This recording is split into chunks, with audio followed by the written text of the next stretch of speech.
qué bien se les da a ustedes enfrentar territorios y qué bien se les da el populismo. Luego va el señor Feijóo a los empresarios catalanes a decirles apóyenme, que no me dan los números. ¿A cambio sabe de qué, señorías de la derecha valiente? A cambio de mantenerlo como diputado al señor Mazón, darle un premio con una portavocía y 9.000 euros más al mes. Yo cuando la leí dije, me parece una tontería esférica, es decir, es tonta, se mire por donde se mire esta pregunta, porque... Fíjese si me conozco la Constitución, que sé que la presidencia de esta Cámara ha de ser imparcial, cosa que usted no es. Durante más de 3 décadas tuvimos en España un ave ejemplar. Si hasta con Ábalos, más preocupado siempre en prostitutas y mordidas, funcionaba de maravilla.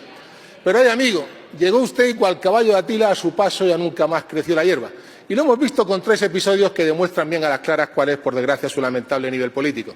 El primero en el verano de 2024, con ese tercermundista caos ferroviario que nos avergonzó ante el mundo entero y que dejó a cientos de miles de viajeros tirados durante meses en vías, andenes, trenes y estaciones, sin recibir además ningún tipo de ayuda o información, y encima con usted tomándoselo a pitorreo diciéndonos que el tren vivía en España el mejor momento de su historia. El segundo, este pasado verano, cuando tras otros meses grotescos de trenes averiados y pasajeros desesperados, no nos anunció usted que lo había arreglado. Al contrario, nos dijo que ajo y agua y que todavía teníamos 2 años más por delante de sufrir este esperpento. Y el tercero, a modo de colofón, con su brillante medida para solventar el problema, donde antes Renfe devolvía el 50% del importe de los billetes si los trenes llegaban 15 minutos tarde y el 100% si lo hacían 30 minutos, llega usted y de forma unilateral sube esos tiempos a media hora y hora y media respectivamente. Sí, señor, mirando por los derechos de los ciudadanos como buen gobierno progresista, señor Puente. Menos mal que estaba aquí el Grupo Parlamentario Popular, que suprimimos ese abuso en esta Cámara durante la tramitación de la Ley de Movilidad Sostenible, con la aprobación de una enmienda que posteriormente fue ratificada por el Congreso e incorporada al texto legal. Pero como resulta que estamos leyendo cosas muy extrañas y peligrosas sobre su voluntad, al parecer, de no acatar esta norma, le pregunto, ¿piensa usted cumplir y hacer cumplir las disposiciones de esta ley? Gracias. Fíjense que la pregunta que formula el senador Bernabé es si tenemos intención de cumplir el Ministerio de Transportes y Movilidad Sostenible la Ley de Movilidad Sostenible. Fíjense, yo cuando la leí dije, me parece una tontería esférica, es decir, es tonta, se mire por donde se mire esta pregunta, porque que un senador del grupo político que ha votado en contra de la Ley de Movilidad Sostenible le pregunte al Gobierno que la impulsó, que la aprobó en el Parlamento y que, por tanto, votó a favor, si vamos o no a cumplirla, señor Bernabé, de verdad, en fin, vuelva usted en septiembre. Gracias. Senador Bernabé, tiene la palabra. Señor Puente, decía Montesquieu que la ley debe ser como la muerte, que no exime a nadie de su cumplimiento.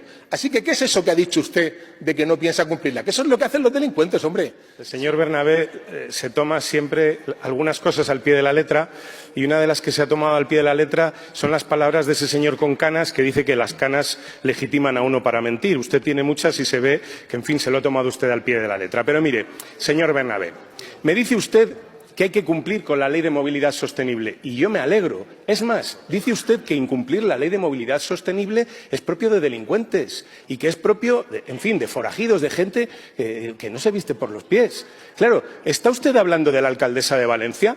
Porque fíjense que ustedes acaban de cerrar un acuerdo con Vox en Valencia que pasa, entre otras cosas, por suprimir la zona de bajas emisiones, que no solo está contemplada en la Ley de Cambio Climático, sino también en la Ley de Movilidad Sostenible. ¿Quiere usted decir que a partir de la entrada en vigor de esta ley la alcaldesa de Valencia se va a convertir en una forajida?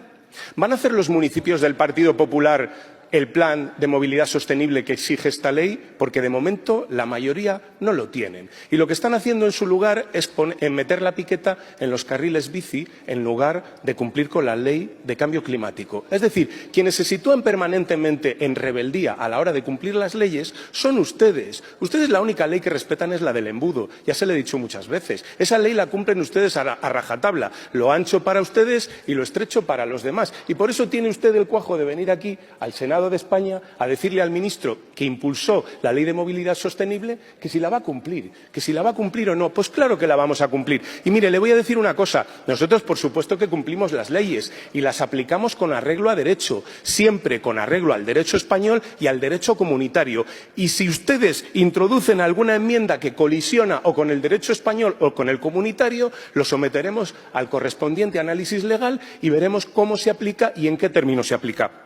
En fin, ustedes han hecho cosas tremendas con esta ley de movilidad que ustedes pretenden que apliquemos, ¿no? Por ejemplo, pretendían ustedes colar la prórroga de las nucleares en la ley de movilidad sostenible. En fin, que han hecho ustedes una tramitación de la ley verdaderamente encomiable. O, por ejemplo, rebajarles las tasas aeroportuarias, por ejemplo, a la compañía Ryanair, porque ustedes velan más por los intereses privados siempre que por los públicos. No se preocupe, que el Gobierno de España hará lo que ha hecho siempre, cumplir con la ley y defender el interés público. Muchas gracias. Señora Díaz, ¿no le da vergüenza seguir ahí? ¿Dónde están esas líneas rojas que prometió contra la corrupción? Todos sabemos dónde están. En su baúl de las contradicciones, en ese baúl donde usted guarda su falso feminismo, ese que compartía con el abusador Errejón y el violador Martiño. ¡Qué grandes aliados! ¿Cuánto sumaban a su coalición de Sumar? Sumaban, sí, agresiones sexuales y silencio, su silencio, señora Díaz. Y en ese baúl también rebosa su falso progresismo. Señora Díaz, dos datos demoledores. España es el segundo país de Europa con más pobreza infantil y el séptimo con más desigualdad. Pobreza y desigualdad disparadas desde que usted es ministra. Y si no le renta, ¿por qué teme a las urnas?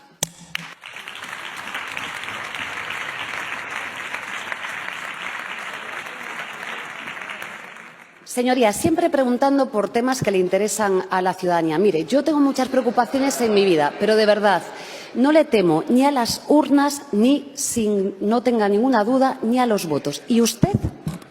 Señora Díaz, todos ustedes temen más a las urnas que Ábalos a Soto del Real. Y quien teme a las urnas, teme a los españoles. Y usted, por agradar a su jefe, invocaba manifestaciones fantasma contra los jueces. Señoría, yo le pediría que dejara su machismo fuera de esta sala. Yo no tengo jefes y no los he tenido nunca, se llamen como se llamen. Y le rogaría que usted, que es mujer, no caiga en el machismo. Señorías del Partido Popular, quienes tienen un problema con la democracia son exactamente ustedes. Fíjese, señora García, los votantes del Partido Popular aplastantemente quieren que ustedes reduzcan la jornada laboral. ¿Y sabe lo que ha hecho el Partido Popular? Votar en contra. Fíjese, señoría, los votantes del Partido Popular, señoría, quieren que las personas que perciben el subsidio por desempleo perciban 90 euros más al mes. ¿Sabe lo que ha hecho el Partido Popular en contra de sus votantes? Votar en contra. Señoría, los votantes del Partido Popular quieren que ustedes, sus votantes, revaloricemos las pensiones, que hemos revalorizado 369 euros al mes. ¿Sabe qué han votado ustedes? En contra de sus votantes. Los votantes del Partido Popular, señoría, hoy que tenemos los datos de paro, hoy querían que ustedes no votaran en contra de la reforma laboral, que es hoy un éxito para España. ¿Sabe lo que ha votado el Partido Popular? Radicalmente en contra. Y otra más, señoría. Los votantes del Partido Popular, señora García, quieren que este país luche contra la corrupción. ¿Sabe lo que ha hecho el PP? Votar en contra de la creación de la Agencia Pública Anticorrupción, sin ninguna vergüenza. Señora García, ustedes sí que tienen un problema con la democracia. Y yo les comprendo. Llevan desde el 23 de julio del año 23 intentando derrocar al Gobierno. Yo le voy a dar una receta sencilla. La tienen en sus manos. ¿Sabe cuál es, señora García? Presenten una moción de censura. Le digo más, señora García, si no les gusta su candidato, el señor Feijóo, pueden presentar, si quieren, a la señora Ayuso, incluso pueden presentar de candidato al señor Abascal. Preséntenla, señora García, porque esa moción de censura que lloriqueaba pidiéndola el viernes el señor Feijóo a los empresarios de nuestro país, efectivamente tuvieron que cambiar de tercio porque no tienen apoyos. Por tanto, señoría, en democracia, si ustedes creen que van a ganar, hagan lo que tienen que hacer. Presenten una moción de censura. Pero mire, señora García, ustedes tienen un problema y un temor a las elecciones. ¿Sabe dónde? ¿Sabe dónde? En Valencia, que la semana pasada han llevado a un cambio y a un acuerdo inefable, señora García, con la extrema derecha en Valencia, que le han entregado Valencia. ¿A cambio sabe de qué, señorías de la derecha valiente? A cambio de mantenerlo como diputado al señor Mazón, darle un premio con una portavocía y 9.000 euros más al mes. Ese es su afán por la democracia, señora García. Gracias, señor presidente. Señor Bolaños, ¿teme el Gobierno lo que puedan declarar los altos cargos socialistas investigados por corrupción? Señor ministro, tiene la palabra. Gracias, señor presidente. Formula usted la misma pregunta que formula el Partido Popular, que hicieron la semana pasada, que repite continuamente cualquier dirigente del Partido Popular, cualquier dirigente de Vox, y, por tanto, yo, por economía procesal, pues doy por reproducidas todas las respuestas que he venido dando a la misma pregunta. Y le hago también por economía procesal una pregunta, y es ¿cuándo van a absorber ustedes definitivamente al Partido Popular para convertirse en una única fuerza política? Gracias. Señor Bolaño, usted es el típico que se crece, que se viene arriba, pero que si le quitan la cartera de ministro también es el típico que, al igual que sus respuestas, se queda en nada. Un ministro que pertenece a un gobierno y a un partido corrupto en una guerra entre clanes, donde el término manzanas podridas viene al dedillo para calificar a los implicados en esta organización criminal. Señor Bolaño, no solo son las manzanas las que se pudren, sino también es el cesto en las que se encuentran. Y lo más grave... Gracias, señoría, por su pregunta, que como me la lee usted de cabo a rabo, pues tengo la sensación, o al menos la duda, de quién la ha escrito, porque la podría haber escrito perfectamente el Partido Popular. Exactamente dicen lo mismo unos y otros. Usted, claro, intenta formular aquí algunas cuestiones, pero lo que no pone de manifiesto en ningún caso es lo distantes que estamos nosotros de la ultraderecha. ¿Sabe por qué? Porque nosotros nunca asumimos los chantajes, el amedrentamiento que Vox sí practica con el Partido Popular. Esta misma semana se ha materializado cómo Vox gobierna la Comunidad Valenciana. Lo hace a través de un hombre de paja, al que han puesto allí de presidente de la Generalitat Valenciana y al que le han dicho lo que tiene que decir en el discurso, lo que tiene que hacer en el Gobierno, y, por tanto, es un señor sin ninguna autonomía, sino a las órdenes de Vox. Y solo espero que este nuevo Gobierno no sea tan dañino como fue el anterior. Porque, claro, es que ustedes, cuando negociaron con el señor Mazón, lo que le pidieron es que suprimiera la Unidad Valenciana de Emergencias. Vaya ojo que tuvieron ustedes, la ultraderecha y la derecha, aceptándolo. Es que ustedes piden que todas las políticas en materia de igualdad se deroguen, porque, claro, para usted la igualdad de oportunidades pues es ideología. Me imagino que para ustedes lo natural pues es el clasismo, el machismo, el racismo, lo que ustedes suelen supurar. Y además también le digo que, por supuesto, ustedes también le piden a este señor que desde hoy va a presidir la Generalitat Valenciana a las órdenes de Vox, también le piden que no aplique la ley de vivienda, porque, claro, para ustedes que... Señor ministro, le ruego que se ciña la cuestión en base al artículo 103. Muchas gracias. Muchas gracias, señor presidente. Que intervenga usted en el debate también me motiva, para que este debate sea más dinámico. Señor ministro, yo tengo la capacidad de intervenir en el debate cuando lo considere oportuno. Así que le ruego, porque en base al artículo 103, que estoy absolutamente convencido que, como la Constitución, usted se la conoce al dedillo...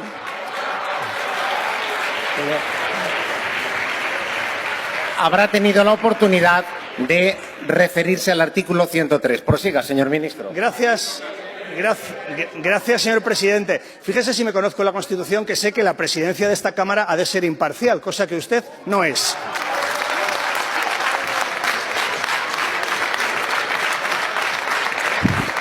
Y le digo más, señor presidente, le agradezco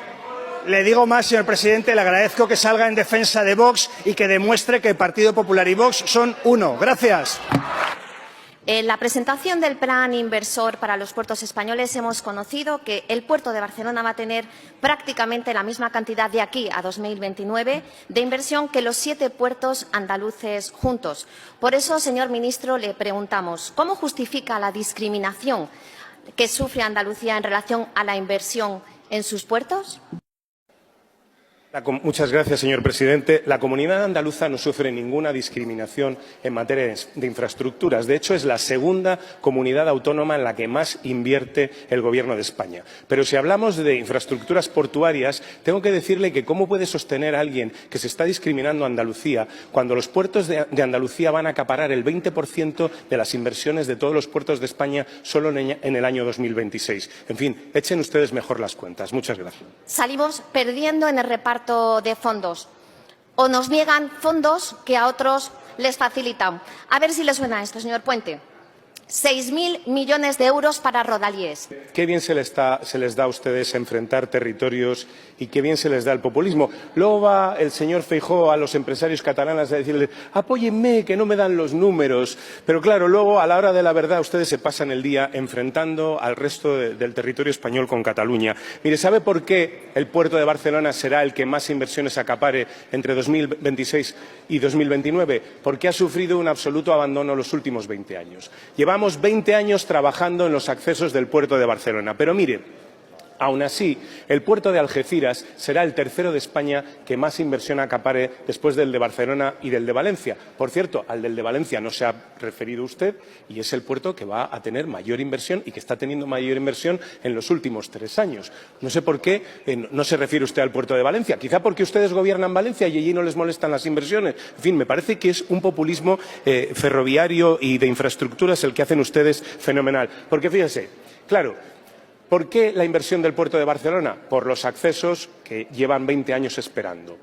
¿Por qué el puerto de Algeciras es el tercero? Hombre, si analizamos estrictamente la inversión portuaria, será el tercero. Pero si analizamos la inversión ferroviaria que vamos a hacer en la Algeciras-Bobadilla para llevar la autopista ferroviaria de ese puerto a Zaragoza, tenemos que añadirle 1.300 millones de euros. ¿Para quién es esa inversión? ¿Dónde se hace esa inversión? Hombre, no se hace en el puerto de Algeciras, pero es evidente que da servicio al puerto de Algeciras. Evidente. Por cierto, están encantados en Algeciras con las inversiones que estamos realizando. Presidente, ministro Bolaños, como ya debe saber, en Junts som de mantenir la posició porque las carreras de fondo son mucho más apasionantes que los sprints a última hora. Pregunto, ¿el PSOE piensa hacer autocrítica sobre las muchas debilidades democráticas del Estado o el gobierno de Pedro Sánchez continuará tragando y riendo las gracias a la monarquía y a los poderes insurrectos del Estado como el Supremo con la ley de amnistía?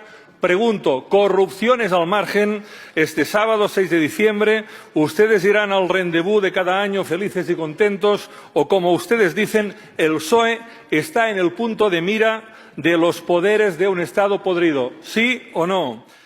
Señor ministro, tiene la palabra. Gracias, señor presidente. Señoría, usted sabe que España, según reconoce cualquier organismo internacional, es una democracia plena, por cierto, subiendo en el ranking de democracias plenas del mundo, según establece, por ejemplo, The Economist o la Universidad de Gotemburgo, y, por supuesto, esto no significa que no sea mejorable. Pero que sea mejorable no quiere decir que se pueda cuestionar la legitimidad de las instituciones en nuestro país. Y por eso le pido expresamente que retire del acta de la sesión el presidente sus palabras criticando y desprestigiando tanto a la monarquía como al Tribunal Supremo. Le pido que las retire y le pido que no aparezcan en el acta de la sesión. Gracias. El domingo 23 de noviembre, la cosa se pone interesante. ¿Usted se leyó el artículo que el presidente Puigdemont publicó en el diario El País? Ministro, ¿se ha leído alguna vez el acuerdo de Bruselas que el PSOE firmó con Junts? El presidente Puigdemont dice lo mismo que siempre. En cambio, y pregunto, solo pregunto, el PSOE decía una cosa en Bruselas y otra diferente aquí. ¿Es esto lo que nos acaba de demostrar? Ustedes son valientes en Suiza y auténticos chais, como nos acaba de demostrar davant l'estat profund cuando actúan como gobierno. ¿Es esto, señor ministro? El presidente Puigdemont les invitó a romper con el régimen del 78. ¿Ruptura sí o ruptura no? ¿Maquillaje o coraje? Ministro, si ustedes continúan haciendo lo mismo que siempre, vamos a tener lo de siempre. Como dice el presidente Puigdemont, pactar con el antiguo régimen solo perpetúa al antiguo régimen. El PSOE debe escoger o discursos progres o hechos. Hechos contra los ultras, contra la derecha franquista y contra los viejos poderes del Estado. En serio, Al PSOE ya le va bien, a ustedes ya le va bien ser una especie de inquilino en la Moncloa con el permiso de la derecha, o el PSOE dirá sí al cambio real que propone el presidente Puigdemont. Gracias, señor presidente. Señoría, hoy el presidente del Gobierno ha sido muy claro en dos declaraciones públicas que ha hecho esta mañana. El acuerdo de Bruselas compromete, por supuesto, al Partido Socialista y también a este Gobierno progresista. Y es un acuerdo no solo para mejorar y reforzar el autogobierno de Cataluña, sino, sobre todo, para superar ese conflicto político que viene de lejos y que queremos trabajar conjuntamente para superar y normalizar Cataluña en lo político, en lo institucional y en lo social. Esta legislatura ya ha tenido avances muy importantes para Cataluña, algunas de la mano con su grupo parlamentario, como es la propia ley de amnistía o también la utilización de la lengua oficial, en su caso el catalán, en los procedimientos judiciales o también en la Cámara del Congreso de los Diputados. Pero por supuesto que hay compromisos y hay acuerdos que todavía no hemos sido capaces de llevar a término. Algunos no son responsabilidad del Gobierno de España ni están en nuestra mano, pero otros, lo que están en nuestra mano, estamos trabajando para cumplirlos, como se ha demostrado hoy mismo en el Consejo de Ministros. Mire, este jueves se va a poner en marcha la ponencia de multirreincidencia en el Congreso de los Diputados, con un acuerdo que está muy avanzado para dar respuesta a un problema real en Cataluña, como es la multirreincidencia. También vamos a aprobar la semana que viene la Ley de Atención a la Clientela, donde se va a tener que utilizar el catalán y cualquier otra lengua oficial para atender a los ciudadanos que acceden a líneas telefónicas. Hoy en el Consejo de Ministros hemos aprobado un decreto ley con las inversiones financieramente sostenibles para ayudar a las entidades locales y a los ayuntamientos. ¿Sabe para qué? Para que puedan apostar por proyectos verdes, por proyectos medioambientalmente sostenibles o también para hacer más vivienda asequible, que lo necesita la ciudadanía de Cataluña y del conjunto de nuestro país. Hoy también hemos aprobado un Real Decreto Ley para incrementar el sueldo de los empleados públicos, que por supuesto beneficiará en Cataluña y en el conjunto del país. Y en los próximos días aprobaremos un Real Decreto para facilitar que las personas que alquilan a jóvenes y personas vulnerables puedan tener también el aval del Estado cuando tengan impagos. Es decir, nos queda mucho por hacer, señoría, nos queda mucho por hacer. Y por eso, insisto, como ha hecho el presidente del Gobierno esta mañana, les tendemos la mano para seguir trabajando juntos, para que podamos seguir ganando la legislatura en el sentido de poder reforzar el estado del bienestar, generar crecimiento económico, ampliar derechos, que en Cataluña se consolide definitivamente la convivencia. Para eso les tendemos la mano, para que Junts siga trabajando con este Gobierno para mejorar Cataluña. Señor ministro, usted lo niega ahora, pero si no lo impedimos, en junio habrá ejecutado su plan, cerrado el taller y tirado la llave al río Ebro, dejando a Miranda sin posibilidades de recuperación. Miranda exige, señor ministro, mantenimiento de su empleo, inversiones reales y futuro. Y desde el Partido Popular ya le decimos que no vamos a permitir ni el cierre del taller de remolcado, ni que el PSOE condene a muerte el ferrocarril en Miranda de Ebro, como ya lo ha hecho en otras ciudades como la mía. Muchas gracias. Muchas gracias. Mire, señora González, la apuesta por Miranda es la apuesta por el futuro. Lo que se va a hacer es apostar firmemente por el taller de autopropulsado. Como usted sabe, o debería saber, Renfe y el tren en general en nuestro país se nutre fundamentalmente de material rodante autopropulsado. El material remolcado solamente se dedica en las mercancías. Por tanto, si lo que queremos es dar futuro a los talleres de Miranda de Ebro, tenemos que hacer la apuesta que estamos haciendo. ¿De verdad puede usted trasladarle a la población de Miranda de Ebro que se va a cerrar un taller en el que vamos a invertir con carácter inmediato 5 millones de euros? O sea, vamos a renovar los fosos, los techos, modernizar los medios productivos, las instalaciones del taller, porque lo vamos a cerrar. Estamos trasladando los trabajadores de lo que quedaba del taller de remolcado y concentrando la actividad en el taller de autopropulsado, porque eso es lo que tiene futuro y eso es lo que... Por favor. Señoría, guarde silencio. Le estoy yendo desde aquí y está usted en la otra punta del Senado. Usted ha tenido 3 minutos, permítame que yo tenga otros 3 también para contestarle y, sobre todo, para introducir tranquilidad en una población a la que están ustedes, como siempre, alarmando innecesariamente. El taller de Renfe, de Miranda de Ebro, no solo no se va a cerrar, sino que se va a potenciar. Como le he dicho, no se va a perder absolutamente ningún puesto de trabajo. Y, además, lo que le estoy diciendo es que vamos a aumentar la carga incorporando trenes que hasta ahora no se mantenían en ese taller y que a partir de ahora van a pasar a mantenerse allí. ¿Que ustedes quieren seguir con el alarmismo? Ustedes verán, el tiempo dará y quitará razones. Y, hombre, ya lo que me parece el colmo, no solo que usted se erija en portavoz de toda la población de Burgos diciendo que están ustedes hartos de mis mentiras. Estará usted. Mentira es decir que ustedes van a recuperar el tren directo Madrid-Burgos cuando fueron ustedes los que lo cerraron.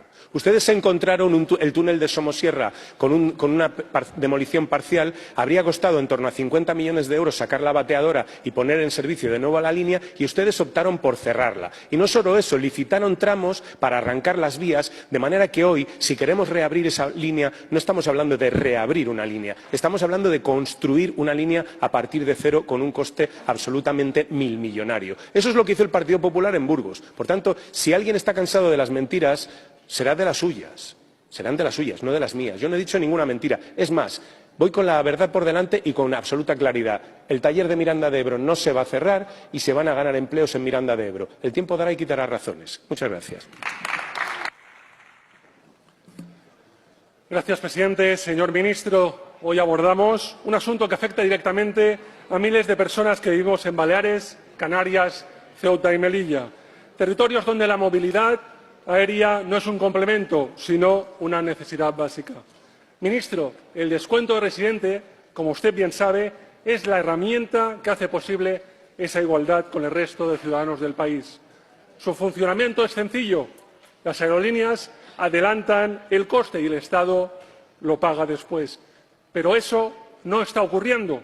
Las compañías llevan meses alertando, denunciando que el Gobierno acumula retrasos y una deuda cada día más creciente. Y los datos son contundentes. El 2024 se cerró con una deuda de 800 millones de euros. 800 millones. Eso no es un retraso puntual, eso es un problema estructural, un problema derivado de su falta de proyecto, de su falta de presupuestos. En los territorios donde el avión es imprescindible para desplazarse, el retraso del Gobierno en el pago del descuento de residente preocupa y mucho. Por eso, ante esta situación, le formulo dos preguntas muy sencillas. ¿Cuál es exactamente la deuda acumulada que su Ministerio mantiene hoy con las aerolíneas por el descuento de residente? ¿Y cuándo piensa el Gobierno abonarla en su totalidad? Muchas gracias. Marqués, la deuda acumulada del Gobierno de España con las aerolíneas es cero. El Gobierno de España paga con arreglo a la legislación vigente cuando tiene que pagar, cuando las compañías aéreas cumplen con el procedimiento establecido y, como le digo, a día de hoy la deuda es cero. Gracias. Gracias, presidente. Gracias, ministro, por su respuesta. Pero comprenderá que para los isleños no basta con declaraciones en tono tranquilizador. Porque si hoy estamos hablando de retrasos millonarios, como denuncian las agencias, que plantean reducir los vuelos a las islas en invierno, es por una simple razón. El Gobierno no está pagando porque es incapaz de presentar unos presupuestos. Y esa es la realidad que no puede esconder. Cuando un Gobierno no aprueba presupuestos en toda la legislatura, ocurre esto. Se paralizan pagos y se tensiona un sistema esencial para miles de personas que dependen del transporte aéreo. Y no es culpa de las aerolíneas, no es culpa de los territorios afectados y tampoco es culpa de los ciudadanos. ¿Sabe de quién es culpa? Suya, de usted y del Gobierno. El único motivo de esta deuda acumulada es que el Gobierno no hace su trabajo. Ministro, la conectividad no puede depender del caos de su Gobierno. Por eso, insisto, no basta con decir que la deuda es cero. Necesitamos un calendario real de pagos, como denuncian las aerolíneas, porque la responsabilidad de esta situación es exclusiva del Gobierno.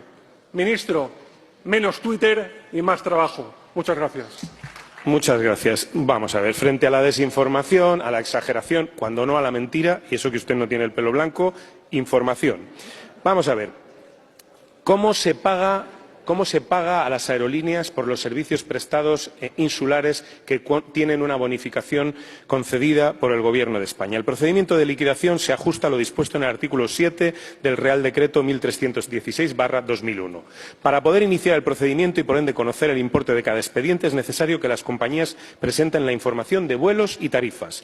Sin embargo, esta información no genera una obligación automáticamente, sino que, como se recoge en el propio procedimiento, la información se somete a una serie de comprobaciones por parte de la Dirección General de la Aviación Civil. Una vez hecha la comprobación, se abona la correspondiente cantidad a las compañías aéreas. Información general. Segundo, vamos a desmentir una mentira que usted acaba de decir, que es que las aerolíneas se están planteando recortar vuelos insulares como consecuencia del supuesto impago, que es falso, del Gobierno de España. Las compañías aéreas incrementarán este invierno los vuelos insulares en un 3,2%. ¿Pero qué está usted diciendo? Siguiente. Están ustedes introduciendo una preocupación a la ciudadanía insular que no se justifica. Mire, desde el año 2018 el Gobierno de España ha destinado 5.760 millones de euros a sufragar el 75% del coste de los billetes de los vuelos insulares. Cuando llegamos al Gobierno, esta cantidad ascendía a 460 millones. En lo que va de año, para que se hagan una idea, hemos abonado ya, satisfecho ya, 975 millones de euros. Y, por tanto, cuando concluya el año, la cantidad superará los 1.000 millones. Esto es lo que estamos haciendo. De manera que no entiendo que introduzcan ustedes incertidumbre o introduzcan ustedes dudas a partir de informaciones falsas, sesgadas, interesadas, o en fin, no sé muy bien a qué intereses sirven usted. Si ustedes creen que el Grupo Popular del Senado tiene que erigirse en el cobrador del frac de las compañías aéreas sin ninguna justificación, pues en fin, no lo entiendo. Yo he estado hace bien poco con las compañías aéreas, con Binter, con las que hacen los servicios insulares, y nos trasladaban que estaban razonablemente satisfechos con el sistema que estamos llevando a cabo. Esta es la realidad. Es verdad que el importe que se está pagando en concepto de bonificaciones, de ese 75%, está alcanzando cifras verdaderamente importantes. Pero, desde luego, la voluntad del Gobierno de España es seguir cumpliendo con el mismo compromiso que adquirimos en el año 2018 y que hemos cumplido hasta la fecha de manera absolutamente escrupulosa.